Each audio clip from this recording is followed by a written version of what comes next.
नमस्कार दोस्तों, स्वागत है आपका हमारे चैनल पर। आज हम आपको एक ऐसी कहानी सुनाने जा रहे हैं जो आपके रोंगटे खड़े कर देगी। एक ऐसी कहानी जिसे सुनने के बाद आप रात को अकेले नहीं रह पाएंगे। कभी आपने सोचा है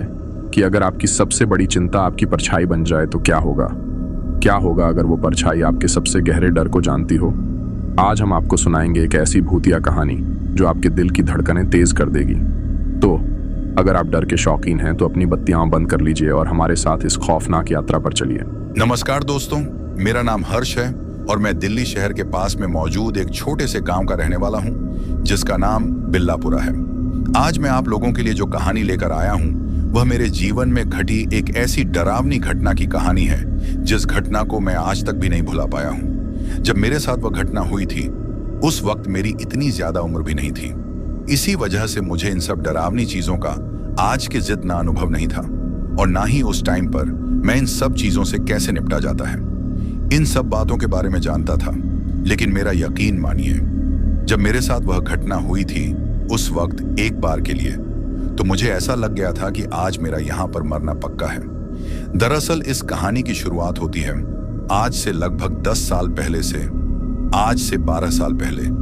2013 में मैं दिल्ली में अलग अलग कंपनियों के ऑफिस में जॉब के लिए अप्लाई कर रहा था,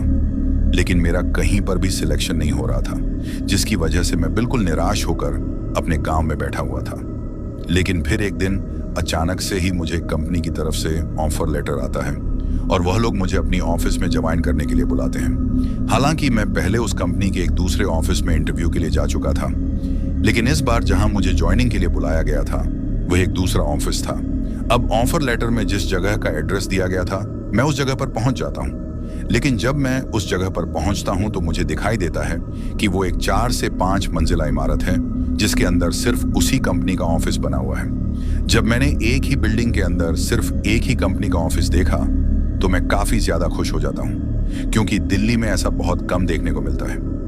एक ही बिल्डिंग के अंदर वहां पर कई अलग अलग कंपनियों के ऑफिस बने रहते हैं, लेकिन शायद वह कंपनी काफी बड़ी कंपनी थी जिसकी वजह से उसने उस पूरी बिल्डिंग को ही अपना ऑफिस बना रखा था। लेकिन फिर जब मैं उस कंपनी के ऑफिस के अंदर पहुंचा तो मुझे 3rd फ्लोर पर जाने के लिए कहा जाता है। जब मैं वहां जाता हूं तो नॉर्मली जो डॉक्यूमेंट वेरिफिकेशन होता है उस चीज के बाद मुझे उसी दिन से वहां पर ज्वाइनिंग दे दी जाती है। लेकिन अब क्योंकि दिल्ली शहर में काम करना था तो मैं हर रोज अपने घर से ऑफिस के लिए अप डाउन भी नहीं कर सकता था, क्योंकि मेरे गांव से दिल्ली शहर का जो डिस्टेंस था वह लगभग 60 किलोमीटर है। इसी वजह से मैं हर रोज अपने घर से ऑफिस के लिए नहीं आ सकता था, जिसके चलते मैं जल्द ही अपने लिए वहां अगल बगल में कोई किराए का फ्लैट या फिर कोई ऐसा सिंगल कमरा देखने लगता हूं जहां पर मैं मेरा गुजारा कर सकता था। फिर कुछ ही दिनों बाद मुझे एक ऐसा फ्लैट मिल भी जाता है जो कि किराए में भी काफी ज्यादा सस्ता था और एक ऐसी जगह पर मौजूद था जहां पर मुझे किसी भी चीज के लिए ज्यादा दूर नहीं जाना पड़ता था। दरअसल जिस दिन मैंने पहली बार उस कंपनी के ऑफिस को ज्वाइन किया था उसी दिन से मुझे उस ऑफिस के अंदर काम करने वाले लोगों का स्वभाव थोड़ा सा अलग लगता था। वहां पर हर कोई एक दूसरे से इतना ज्यादा ऑकवर्ड रहता था कि किसी को किसी से ज्यादा मतलब नहीं था।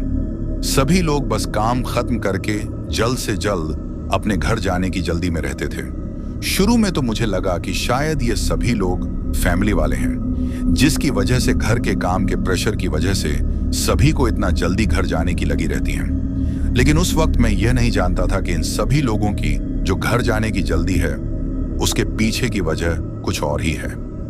अब यहाँ पर मैं आप लोगों को बता दूं कि शुरू में तो जब मुझे उस ऑफिस में ज्वाइन करवाया गया था उस वक्त मैंने वहां पर सिर्फ दिन की शिफ्ट ही की थी, क्योंकि कुछ दिनों तक दिल्ली में रहने के लिए मेरे पास अपना कोई भी घर नहीं था। इसी वजह से मैंने ऑफिस वालों से साफ साफ कह दिया था कि मैं नाइट शिफ्ट नहीं कर पाऊंगा, जिसके चलते उन लोगों ने मुझे लगभग 1 महीने तक सिर्फ दिन वाली शिफ्ट के अंदर ही रखा था।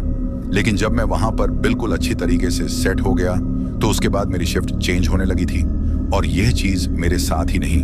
बल्कि उस ऑफिस में काम करने वाले हर एम्प्लॉय के साथ ही होती थी। महीने में लगभग 15 दिन उस शख्स को दिन वाली शिफ्ट में काम करना पड़ता था और 15 दिन नाइट वाली शिफ्ट में काम करना पड़ता था। जब मेरी भी पहली बार उस ऑफिस में नाइट शिफ्ट लगी तो मैं देखता हूं कि दिन वाली शिफ्ट की तुलना में नाइट शिफ्ट में बहुत ही कम लोग उस ऑफिस में आते थे। दिन के टाइम पर वो ऑफिस जितना ज्यादा भरा भरा लगता था, रात के टाइम पर उस पूरे ऑफिस में मुश्किल से सिर्फ 25 से 30 लोग ही रहते थे, और वह भी अपनी अपनी डेस्क पर अलग अलग कोनों में पड़े रहते थे। ऐसे में अगर अचानक से कोई उस ऑफिस के अंदर आता तो ये देखकर किसी को भी ये नहीं लगता कि इस ऑफिस के अंदर कोई बैठा हुआ है। इसके साथ ही मैं आप लोगों को बता दूं कि मेरा जो डेस्क था वह 3rd फ्लोर के ऊपर था, और जो नाइट शिफ्ट रहती थी उस नाइट शिफ्ट में काम करने वाले लोग भी सिर्फ 3rd फ्लोर के ऊपर ही काम किया करते थे। उसके अलावा बाकी के जितने भी फ्लोर थे वो दिन ढलने के बाद बंद हो जाया करते थे। ना ही उन फ्लोर्स के गेट खुले हुए रहते थे, बल्कि जैसे ही दिन की शिफ्ट खत्म होती थी तो जो ऑफिस का गार्ड रहता था वह 3rd फ्लोर को छोड़कर बाकी के सभी फ्लोर पर ताले लगा दिया करता था। शुरू में तो मुझे इन सब बातों के बारे में कुछ भी नहीं पता था कि आखिर ऐसा क्यों होता है, और ना ही मैं इन सब चीजों को जानने में इंटरेस्टेड था। लेकिन फिर धीरे धीरे सारी चीजें मेरे सामने आने लगी थी, और अंत में जाकर तो मेरे सामने एक डरावना सच आया था जिसको जानकर मेरी रूह कांप गई थी। दरअसल जब पहले दिन मैं उस ऑफिस में नाइट शिफ्ट करने के लिए गया था, मेरे पास काम भी काफी ज्यादा था, लेकिन मैंने उस काम को रात के लगभग 3 बजे के आसपास में ही कंप्लीट कर दिया था, और उसके बाद मैं अपनी डेस्क पर बैठा बैठा सिर्फ आराम ही कर रहा था। लेकिन फिर मैंने देखा कि मेरी जो पानी की बोतल है उसमें पानी खत्म हो गया है। इसी वजह से मैं अपनी डेस्क से उठकर उस ऑफिस के अंदर जो बाथरूम बने हुए थे उस तरफ जाने लगता हूँ। अब जिस वक्त मैं उस तरफ पानी लेने के लिए जा रहा था, उस वक्त नाइट शिफ्ट के मेरे अलावा जितने भी एम्प्लॉय उस ऑफिस में मौजूद थे वह सभी हल्की फुल्की नींद में थे, और ऐसा उस टाइम पर अमूमन सभी के साथ होता था, क्योंकि हम सबको जो काम दिया जाता था उसको हम लोग रात के लगभग 2 बजे के आसपास तक कंप्लीट कर लिया करते थे, क्योंकि किसी को भी पूरी रात जगना पसंद नहीं था।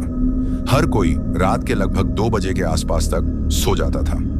2:30 से 3 बजे के बाद वहां पर नींद लेकर ही जाता था। इसीलिए जब मैं उस तरफ पानी लेने के लिए जा रहा था तो किसी का भी मेरे ऊपर ध्यान नहीं था कि मैं उस तरफ पानी लेने जा रहा हूं, और ना ही मुझे इस बात से कोई मतलब था कि कोई मेरे को पानी लाने के लिए जाते हुए देख रहा है या फिर नहीं देख रहा। मैं अपनी मस्ती में मस्त होकर बाथरूम की तरफ जाता हूं, और वहां दीवार के ऊपर जो पानी वाला कूलर लगा हुआ था उसमें से अपनी बोतल में पानी भरने लगता हूं। अभी मैं पानी वाला कूलर से अपनी बोतल में पानी भर ही रहा था, और मुझे उस वक्त सिर्फ उस पानी वाला कूलर से निकलते हुए पानी की आवाज ही सुनाई दे रही थी। लेकिन तभी अचानक से ही मुझे ऐसा लगता है कि जैसे मेरे पीछे से कोई बहुत तेजी से गुजरा है। वो जो कोई भी गुजरा था वह इतनी तेज रफ्तार में गुजरा था कि जब तक मैं पीछे की तरफ पलटकर उसको देख पाता तब तक वह वहां से काफी आगे निकल चुका था। लेकिन जब मैंने पीछे की तरफ पलटकर देखा तभी मुझे ऐसा महसूस हुआ कि जैसे पक्का अभी यहां से कोई निकलकर ऑफिस की तरफ गया है, और उसके जाते वक्त मुझे अच्छी तरीके से दिखाई दिया था कि वह उसी तरफ जा रही है। अब यहाँ पर मैं ऐसा क्यों बोल रहा हूँ कि मुझे ऐसा लगा था कि वह उसी तरफ से जा रही है, तो इसके पीछे का कारण ये है कि जब मुझे ये एहसास हुआ था कि मेरे जस्ट पीछे से कोई गुजरा है, और उस एहसास के साथ ही जब मैंने पलट कर देखा था तो मुझे उस बाथरूम वाली साइड से कोई औरत जाती हुई दिखाई दी थी जिसे साड़ी पहन रखी थी। लेकिन 1 सेकंड के लिए जब मेरी उसके ऊपर पीछे से नजर पड़ी थी तो ऐसे में रात के 3 बजे के वक्त उस ऑफिस के अंदर किसी साड़ी वाली औरत को देखकर मेरे दिमाग में एक पल के लिए तो यह विचार आता है कि आखिर यह साड़ी वाली औरत कौन थी। लेकिन इससे पहले कि मैं उस चीज के बारे में कुछ जरूरत से ज्यादा सोच पाता, मेरी वह पानी की बोतल भर जाती है, और उस बोतल के भरते ही मैं वहां से उसको लेकर वापस अपनी डेस्क की तरफ आने लगता हूं। अभी मैंने उस पानी वाला कूलर से लगभग 4 से 5 कदम ही वापस आने के लिए बढ़ाए थे कि तभी मुझे उस पानी वाला कूलर के जस्ट सामने जो टॉयलेट और बाथरूम बने हुए थे उनमें से एक के अंदर से किसी औरत की एक अजीब सी हंसने की आवाज सुनाई देती है। उस वक्त उस आवाज को सुनकर मुझे यह अच्छी तरीके से समझ में आ गया था कि यह आवाज किसी औरत की ही है, लेकिन आज तक मैंने कभी भी किसी भी औरत की ऐसी आवाज नहीं सुनी थी, क्योंकि उसकी आवाज में एक अजीब सा भारीपन था। जिस वक्त वह अंदर से एक पल के लिए हंसी थी उस वक्त मुझे ऐसा लगा था कि जैसे यह कोई बहुत ही ज्यादा उम्र की औरत है। लेकिन फिर जब मैं उस बाथरूम की तरफ पलट कर देखता हूं जिस बाथरूम के अंदर से वह हंसने की आवाज आई थी, तो मुझे दिखाई देता है कि उस बाथरूम का जो दरवाजा है वह हल्का सा खुला हुआ है। उसमें मुझे इतना दिखाई दे रहा था कि उस बाथरूम के अंदर की लाइट पूरी तरीके से बंद है, और उसके अंदर अंधेरा है। उस अंधेरे को देखकर मैं सोचता हूं कि आखिर कोई औरत रात के इस वक्त अंधेरे में इस बाथरूम के अंदर क्या कर रही है। अभी मैं ऐसा सोचते हुए उस बाथरूम की तरफ एक दो कदम बढ़ाता ही हूं कि तभी उस बाथरूम का दरवाजा एक झटके के साथ बंद हो जाता है। जैसे ही वह दरवाजा झटके के साथ बंद होता है तो मैं थोड़ा सा घबरा जाता हूं, क्योंकि उस वक्त उस ऑफिस के अंदर कोई भी ऐसी हवा या फिर कुछ भी ऐसा नहीं चल रहा था जिसकी वजह से अपने आप ही वो दरवाजा उतनी तेजी से और उस तरीके से झटके के साथ बंद हो जाता। यानी कि जिस तरीके से वह दरवाजा बंद हुआ था उसके उस तरीके से बंद होने को देखकर मुझे इस बात का अच्छी तरीके से अंदाजा हो गया था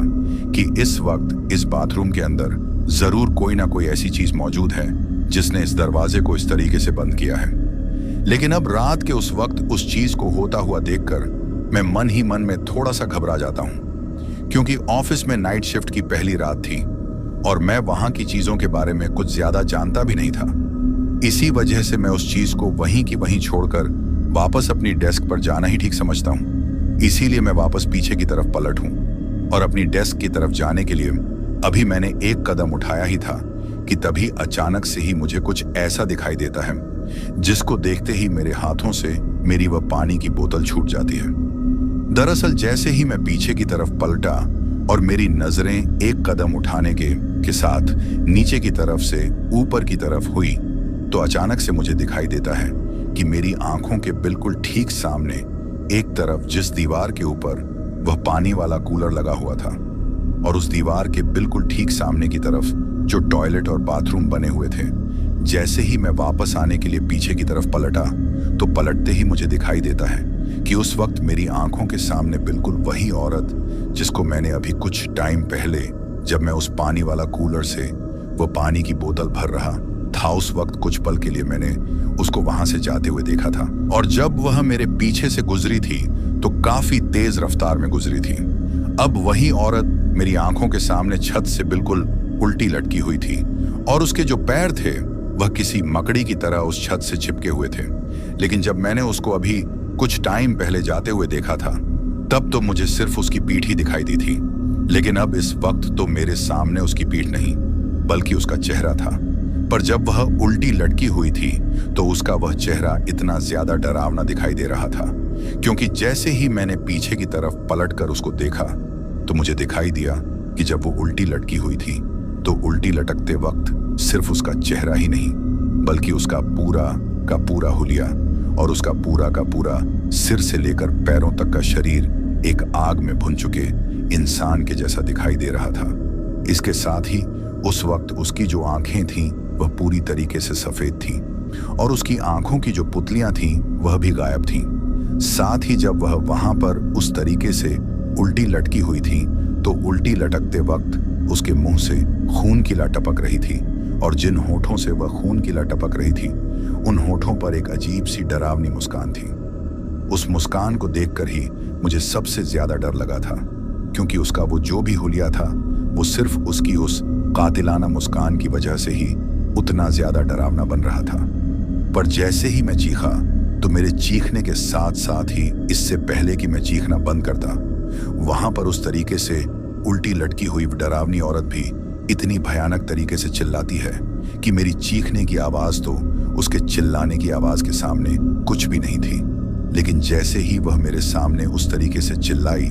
तो मैंने तो डर के मारे अपनी आंखें ही बंद कर ली थी।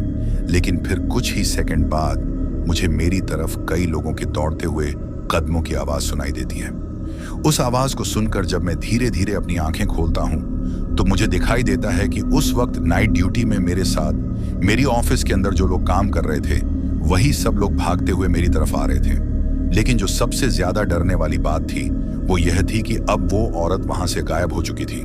यानी कि अभी कुछ सेकंड पहले जो औरत मेरे सामने उस तरीके से वहां पर उल्टी लटकी हुई थी और जिसका वह डरावना चेहरा था अब वह वहां से गायब हो चुकी थी। लेकिन तभी वहां पर आकर वह सभी लोग कुछ ऐसा कहते हैं जिसको सुनकर मैं और भी ज्यादा घबरा जाता हूं। दरअसल जैसे ही वह लोग वहां पर आए तो उनमें से एक दो लोग मुझसे पूछते हैं कि अरे हर्ष, क्या हुआ, तुम ठीक तो हो? अब जैसे ही उन लोगों ने मुझसे यह बात पूछी तो मैं हकला हुए अपने सिर को हाँ में हिलाता हूं। लेकिन उस वक्त डर के मारे मेरे चेहरे के ऊपर जो पसीना आया हुआ था वो उन लोगों को दिखाई दे गया था, और वह लोग मेरे उस पसीने को और मुझे उस तरीके से हकला हुए देखकर शायद ये बात समझ गए थे कि मेरे साथ वहां पर कुछ बहुत ही ज्यादा भयानक चीज हुई है। इसी वजह से वे लोग मेरा हाथ पकड़कर मुझे वापस से ऑफिस का जो डेस्क होल था उस तरफ लेकर जाने लगे थे। लेकिन अभी मैं उन लोगों के साथ ऑफिस के डेस्क होल की तरफ जा ही रहा था कि तभी मुझे अचानक से फिर से उस बाथरूम के अंदर से उसी तरह की किसी औरत की हंसने की आवाज सुनाई देती है, जिस आवाज को मैंने अभी कुछ टाइम पहले उस औरत के वहां उस तरीके से उल्टा लटकते हुए देखने से पहले सुना था। अब जैसे ही मुझे फिर से उस बाथरूम के अंदर से उसकी वह हंसने की आवाज सुनाई दी तो मेरे चलते हुए कदम अचानक से रुक जाते हैं और मैं पीछे की तरफ पलट कर देखता हूं। लेकिन अब भी उस बाथरूम का दरवाजा बिल्कुल पूरी तरीके से बंद था। अब मेरे साथ साथ वह बाकी के सभी लोग भी मुझे उस बाथरूम के दरवाजे की तरफ देखते हुए देखकर उसी की तरफ देखने लगे थे। लेकिन तभी उनमें से एक आदमी मेरी तरफ हाथ से इशारा करके बिना कुछ बोल ही यह पूछने की कोशिश करता है कि हुआ क्या है और तुम उस तरफ इस तरीके से क्यों देख रहे हो। अब जब उस आदमी ने इशारों ही इशारों में मुझसे यह बात पूछी तो मैं मेरे मन ही मन में सोचता हूं कि यह मुझसे ऐसा क्यों पूछ रहा है। क्या इसको सुनाई नहीं दिया कि उस बाथरूम के अंदर से किसी औरत की इस तरीके से हंसने की आवाज आ रही है। लेकिन इससे पहले कि मैं उसे बोलकर कुछ बता पाता या उसे कुछ पूछ पाता, उस बाथरूम का जो दरवाजा था वह अचानक से अजीब सी छर-छर की आवाज करके खुल जाता है। अब जैसे ही वह दरवाजा खुला तो अब बाकी के लोग भी उस बाथरूम की तरफ फिर से देखने लगे थे। उस वक्त मेरे साथ वहां पर ऑफिस में काम करने वाले जितने भी लोग थे वो सभी मौजूद थे और हम सभी लोगों की आंखों के सामने देखते ही देखते उस बाथरूम के अंदर अभी जो पूरी तरीके से अंधेरा पसरा हुआ था वह अंधेरा एक अजीब सी रोशनी में बदल जाता है। उस वक्त उस रोशनी को देखकर ऐसा लग रहा था कि जैसे उस बाथरूम के अंदर कुछ जल रहा हो, जैसे कि उसके अंदर कोई आग की लपटें उठ रही हो। उस चीज को देखकर पहले तो मुझे लगा कि कहीं इस बाथरूम के अंदर कोई चीज जल तो नहीं रही है, पर तभी उनमें से मेरे साथ काम करने वाला एक लड़का मेरा हाथ पकड़ लेता है, जो कि मेरे से लगभग 8 महीने पहले ही उस ऑफिस में काम करने लगा था।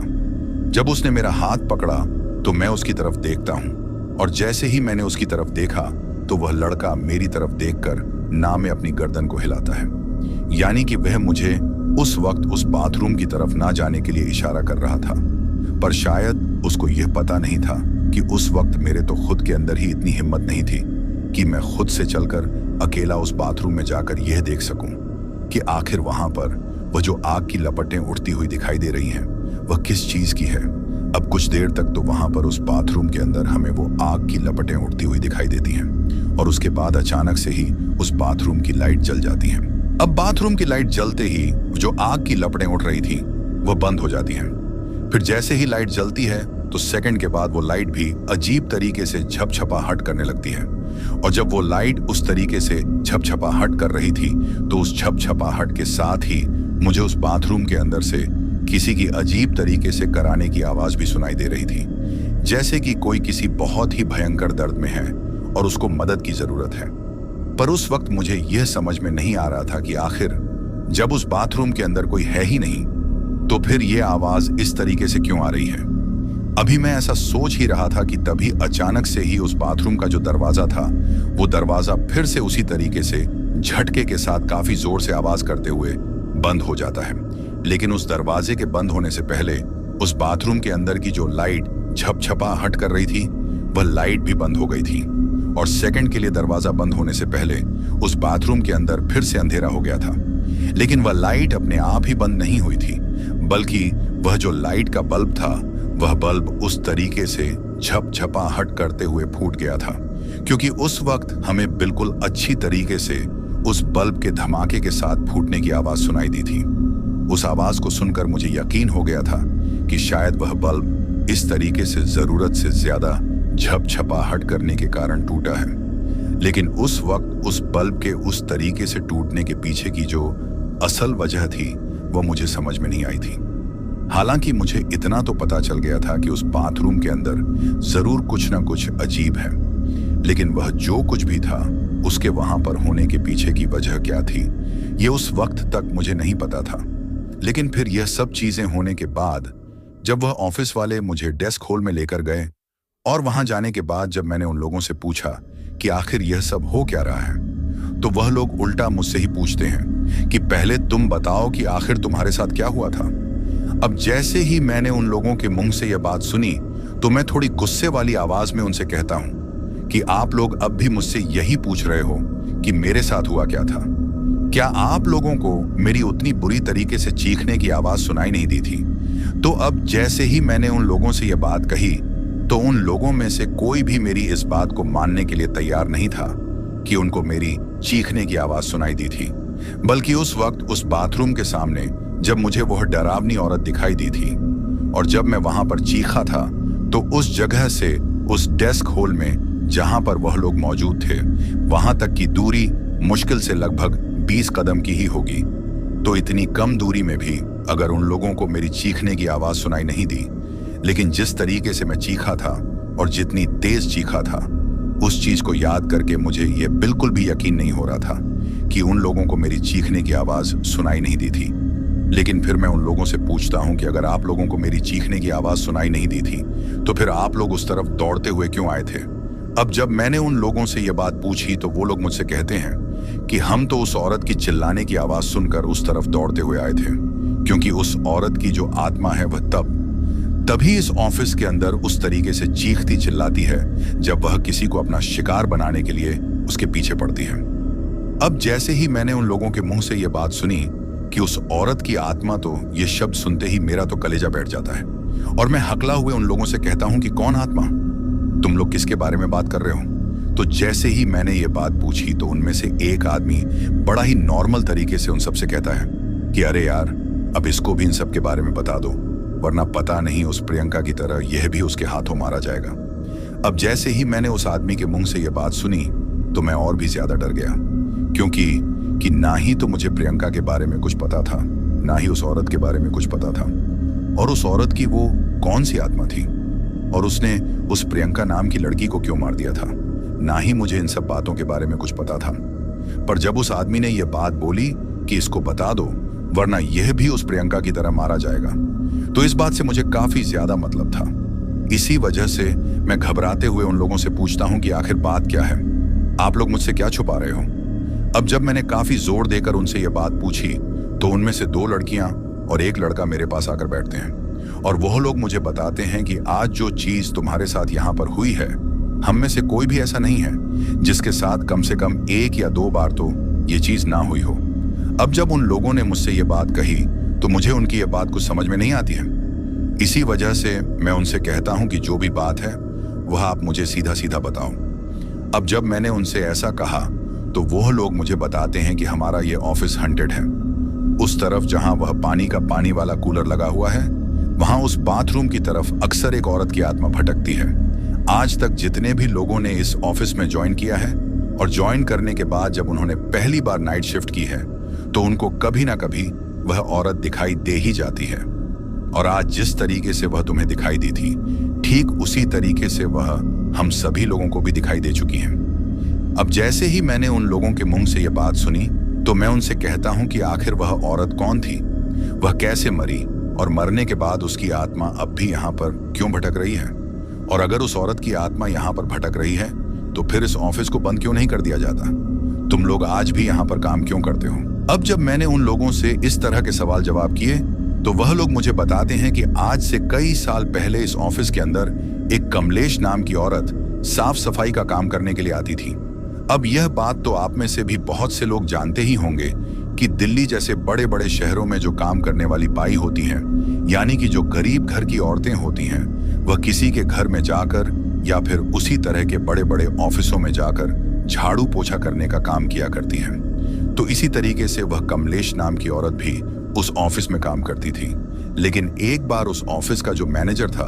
उसकी कमलेश के ऊपर गंदी नजर पड़ जाती है और नाइट शिफ्ट के दौरान वह उसे फोन करके कुछ काम के बहाने से उस ऑफिस के अंदर बुलाता है, क्योंकि जो कमलेश का घर था वह उस ऑफिस के बगल में ही मौजूद था, जिसकी वजह से कमलेश को पैदल चलकर वहां तक आने में मुश्किल से 5 से 7 मिनट का टाइम ही लगता था। इसी वजह से जब मैनेजर ने कमलेश को फोन करके बुलाया तो वह वहां पर कुछ ही देर में आ भी जाती है और कमलेश के रात के वक्त उस ऑफिस में इतनी आसानी से आ जाने की जो वजह थी वो यह थी कि नीता पिछले काफी लंबे टाइम से उस ऑफिस के अंदर साफ सफाई का काम कर रही थी, जिसकी वजह से उसका ऑफिस के अंदर काम करने वाले सभी लोगों के ऊपर काफी अच्छा खासा विश्वास था। इसीलिए उस रात जब उस ऑफिस के मैनेजर ने उसको फोन करके ऑफिस में आने के लिए कहा तो शायद उसने एक पल के लिए भी अपने मन में यह बात नहीं सोची थी कि आज उसके साथ आगे चलकर कुछ गलत हो सकता है। वह इस बात से अनजान थी कि उसको ऑफिस के अंदर सिर्फ काम का बहाना कर करके बुलाया जा रहा है, बल्कि आज की रात उसके साथ वहां पर कुछ बहुत ही बुरा होने वाला है। जब कमलेश ऑफिस में पहुंची तो शुरू में तो ऑफिस का मैनेजर उससे इधर उधर की बातें करके कुछ थोड़े बहुत काम बताता है, और उसके बाद जब वह उस बाथरूम के अंदर किसी काम से जाती है तो वह मैनेजर भी उसके पीछे पीछे जाता है और उस बाथरूम का दरवाजा अंदर से बंद करके वो उस रात उस बाथरूम के अंदर कमलेश के साथ जबरदस्ती करता है। जब मैनेजर ने उस बाथरूम के अंदर उसके साथ जबरदस्त करने की कोशिश की तो वह अपने आप को उससे बचाने की काफी ज्यादा कोशिश करती है, लेकिन उस मैनेजर की शारीरिक ताकत के आगे कमलेश को आखिर में अपने हथियार डालने ही पड़ते हैं और कुछ ही मिनट की जिद्दोजहद के बाद वह हार मान लेती है और अपने आप को उस मैनेजर को परोस देती है। हालांकि जिस वक्त वह मैनेजर उसके साथ उस बाथरूम के अंदर उसको पूरी तरीके से निर्वस्त्र करके वो कुकर्म कर रहा था, तो उस वक्त कमलेश की जो आत्मा थी वो तो अंदर से पूरी तरीके से मर चुकी थी, पर उसने ये बात भी अच्छी तरीके से अपने मन में बैठा ली थी कि आज यहाँ पर चाहे मैं इससे अपने आप को बचाने की कितनी ही कोशिश क्यों ना कर लूं, लेकिन मैं अपने आप को इसकी हवस का शिकार होने से नहीं बचा सकती। इसी वजह से जब तक मैनेजर की हवस का वह पारा नीचे नहीं गिरा तब तक तो कमलेश ने उसको जो कुछ भी करना था वह सब कुछ अपने साथ करने दिया। फिर जैसे ही मैनेजर अपना जो भी था उसको खत्म करके उस बाथरूम से बाहर निकला तो कमलेश बिल्कुल उसी हालत में, यानी कि बिल्कुल बिना कपड़ों वाली हालत में ही जब उस बाथरूम से बाहर निकलती है तो उसे दिखाई देता है कि अब वह मैनेजर वहां पर अकेला नहीं था, बल्कि उसके साथ में उस रात नाइट शिफ्ट में काम करने वाले जितने भी लोग थे वह भी उसके पीछे खड़े हुए थे। और जो सबसे बड़ी ताज्जुब की बात थी वह यह थी कि उस रात नाइट शिफ्ट में उस ऑफिस के अंदर एक भी लेडीज मौजूद नहीं थी। जिन लड़कियों की नाइट शिफ्ट लगी हुई थी उनको मैंने पहले दिन में ही किसी बहाने से उस रात नाइट शिफ्ट में आने के लिए मना कर दिया था, और अब उसके साथ जितने भी लोग मौजूद थे वह सारे के सारे मर्द लोग ही थे। तो अब अपने सामने उस मैनेजर के साथ उन लोगों को देखकर कमलेश की रूह कांप जाती है, क्योंकि वह लोग भी कमलेश को हवस के भूखे भेड़ियों की तरह देख रहे थे। और उस रात उन्होंने सिर्फ कमलेश को देखा ही नहीं था बल्कि उसको पूरी तरीके से नोच डाला था। रात के 10 से 11 बजे के आसपास में शुरू हुआ वह हवस का खूनी खेल सुबह के 3 बजे से 4 बजे तक चलता रहा था, और उस मैनेजर के साथ नाइट शिफ्ट में वह जितने भी मर्द लोग मौजूद थे उन्होंने बारी बारी से उस बाथरूम के अंदर जाकर कमलेश के साथ कुकर्म किया था।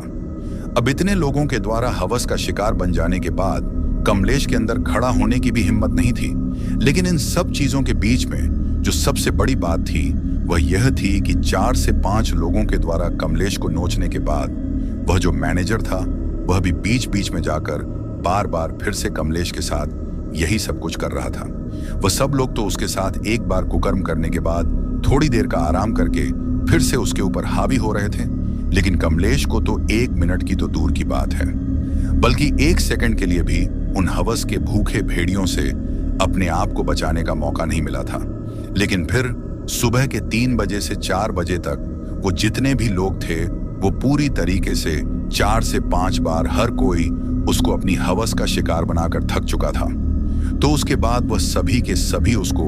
उस बाथरूम के अंदर वैसे की वैसे ही छोड़कर अपनी अपनी डेस्क पर जाकर आराम करने लगते हैं। पर उधर उस बाथरूम के अंदर कमलेश बिल्कुल निर्वस्त्र हालत में खून से लहूलुहान पड़ी हुई थी। अब जब वह सारे लोग थक हार कर उस बाथरूम से निकलकर अपनी अपनी डेस्क पर जाकर बैठ गए थे तो कुछ देर तक तो कमलेश उस बाथरूम के अंदर वैसे ही पड़ी रहती है, लेकिन फिर वह धीरे धीरे वहां से उठती है और उस बाथरूम से बाहर निकलकर पास में ही टॉयलेट साफ करने के लिए जो तेजाब की बोतल रखी हुई थी वह उस तेजाब की बोतल को उठाती है और वापस से उस बाथरूम के अंदर जाकर अपने ऊपर तेजाब डालकर खुद को आग लगा लेती है। फिर आग लगाने के बाद चीखते हुए और दर्द में कथे हुए उस बाथरूम से बाहर निकलती है और उसी तरीके से आग में धधक हुए वह उस बाथरूम से चलकर डेस्क होल की तरफ आने लगती है। शायद वह उस वक्त अपने साथ उनमें से एक दो लोगों को भी मौत के घाट उतारना चाहती थी, लेकिन वह ऐसा करने में कामयाब नहीं हो पाई थी, क्योंकि पहले से ही उसके शरीर की ऐसी हालत हो चुकी थी कि वह जरूरत से ज्यादा चल फिर नहीं सकती थी, और अब तो उसने खुद को आग के हवाले कर दिया था। इसी वजह से इससे पहले कि जैसे ही वह उस बाथरूम से निकलकर डेस्क होल तक पहुंच पाती, उससे पहले ही वह वहीं पर धड़ाम से नीचे फर्श पर गिर जाती है और वहीं पर धू धू करके झलकर मर जाती है। जब उस रात ऑफिस के अंदर वह कांड हुआ तो उस चीज की वजह से काफी दिनों तक यह ऑफिस बन रहा था, लेकिन फिर ऑफिस का जो मालिक था और इस कंपनी का जो एमडी था, वह इतना ज्यादा पैसों वाला था कि उसने अपने पैसों के बलबूते पर इस केस को रफा दफा करवा दिया था और यह ऑफिस वापस से उसी तरीके से चलने लगा था। लेकिन उस घटना के लगभग 6 महीने बाद से ही इस ऑफिस के अंदर कमलेश की आत्मा भटकने लगी थी। वह रात के वक्त नाइट शिफ्ट में काम करने वाले लोगों को दिखाई देने लगी थी। तब से लेकर आज तक इसी तरीके से कमलेश की आत्मा इस ऑफिस के उस बाथरूम के अंदर भटकती है, और जो कोई भी नया स्टाफ गलती से भी उस तरफ चला जाता है तो वह उसको मौत के घाट उतारने की कोशिश करती है।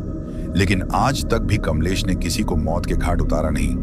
बल्कि वह सिर्फ सभी को डराकर इस बात का एहसास करवाना चाहती है कि हम सभी इस ऑफिस को छोड़कर चले जाएं और यह ऑफिस हमेशा हमेशा के लिए हंटेड होकर बंद हो जाए। शायद वह यह चाहती हैं कि अब इस पूरे ऑफिस के अंदर वही रहे,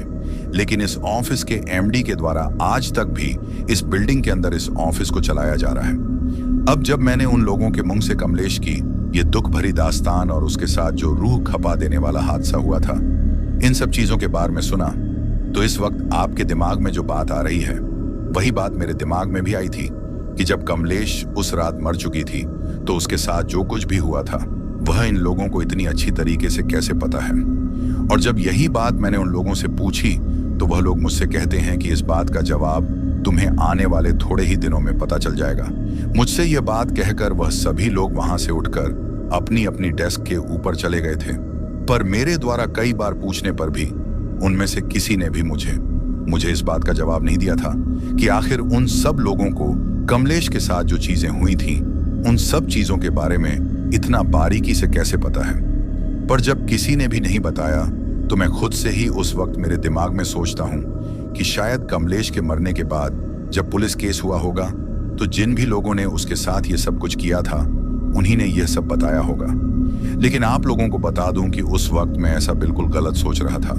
क्योंकि इन सब चीजों के पीछे की वजह कुछ और ही थी। शायद अभी भी मेरे साथ कोई ऐसा डरावना हादसा होना बाकी था जिस डरावने हादसे में मुझे इन सब चीजों के पीछे की सच्चाई पता चलने वाली थी, और शायद ठीक उसी तरीके से जिस तरीके से मेरी तरह ही बाकी के लोगों को भी पता चला था जो मेरे से पहले उस ऑफिस में काम कर रहे थे। लेकिन नाइट ड्यूटी की उस पहली रात जब मेरे साथ उस ऑफिस के अंदर वो डरावना हादसा हो गया था, तो मैंने उसी वक्त मेरे मन में ये बात सोच ली थी कि अब मैं ज्यादा दिनों तक इस ऑफिस के अंदर काम नहीं करूंगा और जितना हो सकेगा उतना इस नाइट ड्यूटी वाले झंझट से तो बचने की ही कोशिश करूंगा। लेकिन वह तो मेरी नाइट ड्यूटी का सिर्फ पहला दिन ही था, और जैसा कि मैंने आपको कहानी की शुरुआत में बताया था कि लगभग हर एम्प्लॉय को ही महीने में 15 दिन नाइट शिफ्ट करनी ही रहती थी, तो ऐसे में अब भी मुझे 14 दिनों तक नाइट शिफ्ट और करनी थी। इसीलिए उस दिन के बाद मैं कभी भी उन 14 दिनों में उस बाथरूम की तरफ उस पानी वाला कूलर से पानी भरने के लिए नहीं गया, और ना ही टॉयलेट लगने पर मैं उस बाथरूम की तरफ टॉयलेट करने गया था, क्योंकि अब मेरे मन में यह डर बैठ चुका था कि अगर मैंने फिर से उस तरफ जाने की कोशिश की तो शायद इस बार वह मुझे पक्का मौत के घाट उतार देगी। इसी वजह से मैं कैसे भी करके उन 14 दिनों को निकाल लेता हूं। पर उन 14 दिनों में ही एक बार मेरी तरह ही जो एक लड़की पहले से वहां पर काम कर रही थी, उसके साथ कुछ ऐसा होता है जिसकी वजह से दोबारा से वह चीज देखकर मेरा दिल दहल उठता है। और उस रात तो मेरा एक बार के लिए ऐसा मन किया था कि मैं कल से इस ऑफिस के अंदर आऊंगा ही नहीं, लेकिन मैं ऐसे बीच में अपनी जॉब को छोड़ भी नहीं सकता था, क्योंकि उस जॉब से मेरे को जो सैलरी मिल रही थी उसी से गांव में मेरा पूरा घर चल रहा था, और मैं जिस फ्लैट के अंदर मैं रहता था उस फ्लैट का किराया और बाकी की सारी चीजें सिर्फ उस नौकरी की सैलरी से ही मैनेज हो रही थी। तो ऐसे में अगर कहीं और नौकरी मिले बिना मैं उस कंपनी से काम छोड़ देता तो मेरे लिए इन सब चीजों को मैनेज करना बहुत ज्यादा मुश्किल हो जाता। अब यहाँ पर मैं आप लोगों को बता दूं कि उन 14 दिनों में एक बार एक लड़की रात के लगभग 1 से 1:30 बजे के बीच मेरी तरह ही अपनी बोतल में पानी खत्म हो जाने के बाद उस पानी वाला कूलर से पानी भरने के लिए जाती है। हालांकि ऐसा भी नहीं था कि जो कोई भी रात के वक्त उस पानी वाला कूलर की तरफ पानी भरने के लिए जाता था उन सभी लोगों के साथ ही वैसा कुछ होता था, बल्कि सभी लोगों के मन से इस बात का तो डर बिल्कुल निकल गया था कि पहले से जो लोग काम कर रहे हैं उनके साथ वहां पर कुछ ऐसा होगा, क्योंकि जो कुछ भी वहां पर होता था वो किसी नए स्टाफ के साथ ही होता था। अगर आपके साथ एक बार वहां पर वैसा कुछ हो चुका है तो फिर ऐसा माना जाता था कि अब दोबारा से वो सब चीजें आपके साथ नहीं होंगी। लेकिन उस रात जैसे ही वह लड़की उस पानी वाला कूलर के पास जाकर खड़ी होती है और उसने उस पानी वाला कूलर का बटन दबाकर जब अपनी बोतल में पानी भरना चाहा, तो पानी वाला कूलर का बटन दबाते ही उसके मुंह से इतनी भयंकर चीख निकलती है कि हम सभी के सभी लोग उस तरफ दौड़ते हुए जाते हैं। जब हम वहां जाते हैं तो हमें दिखाई देता है कि वह जो लड़की है वह नीचे फर्श पर गिरी हुई है और अब पानी वाला कूलर के बटन के ऊपर से उसका हाथ हट जाने के बावजूद भी उस पानी वाला कूलर से पानी नीचे गिर रहा है। पर यहाँ पर मैं ये बात आप लोगों से गलत बोल रहा हूँ कि आरओ से पानी नीचे गिर रहा था, क्योंकि उस वक्त उस आरओ से पानी नहीं बल्कि खून निकल रहा था और वो खून पूरा का पूरा नीचे फर्श पर फैल चुका था। उस वक्त वो लड़की उस सारों के बगल में ही नीचे बिल्कुल बेहोशी वाली हालत में पड़ी हुई थी और उसकी जो बोतल थी उसमें भी थोड़ा बहुत खून ही भरा हुआ था। उस चीज को देखकर मुझे समझ में आ गया था कि शायद जैसे ही इस लड़की ने आकर पानी वाला कूलर का बटन दबाया होगा तो बटन दबाते ही इस सारों से पानी की जगह खून निकला होगा और शायद इसी वजह से यह लड़की इस तरीके से चीखी थी। पर वह वहां पर अब बेहोश होकर क्यों पड़ी हुई थी, यह हम में से किसी को भी समझ में नहीं आ रहा था। लेकिन फिर हम सभी लोग जाते हैं और उसको उठाकर वापस डेस्क होल की तरफ लेकर आते हैं। साथ ही हम में से ही कुछ लोगों ने उस पानी वाला कूलर के बटन को भी बंद कर दिया था। फिर जब हम उसको उठाकर वहां पर लेकर आए और वहां लाने के बाद उसके मुंह के ऊपर थोड़ा बहुत पानी वगैरह मारकर जब हम उसको होश में लाते हैं तो होश में आते ही वह लड़की फिर से उसी तरीके से चीखने चिल्लाने लगती और रोने लगती है। पर जब उसको यह विश्वास हो जाता है कि वह ऑफिस में काम करने वाले लोगों के बीच है और इस वक्त उस बाथरूम के पास में नहीं है, तो उसको थोड़ी बहुत तसल्ली होती है। और फिर जब वह थोड़ी शांत हो जाती है तो हम सभी लोग उससे पूछते हैं कि आखिर हुआ क्या था। तो वह लड़की हमें बताती है कि मैं बड़े ही आराम से उस पानी वाला कूलर के सामने जाकर खड़ी हुई थी,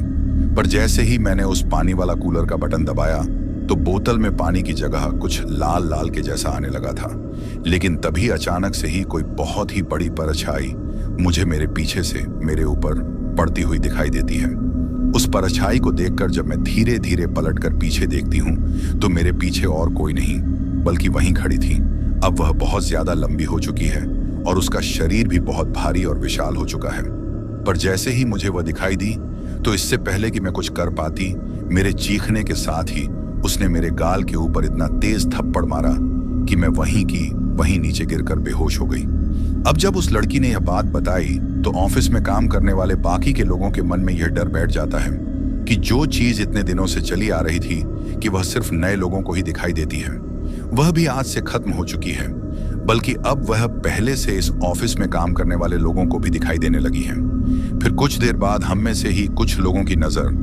जब उस पानी वाला कूलर की तरफ पड़ती है जो कि वहां आगे की तरफ उस बाथरूम के सामने लगा हुआ था, तो हमें दिखाई देता है कि वहां पर तो खून का एक छींटा भी नहीं है,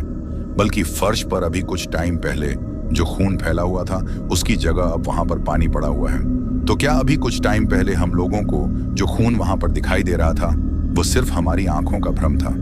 ये बात हम में से किसी को भी समझ में नहीं आ रही थी। लेकिन फिर जैसे तैसे करके मेरी उस ऑफिस में नाइट शिफ्ट वाले वो 15 दिन खत्म होते हैं और नाइट शिफ्ट खत्म होते ही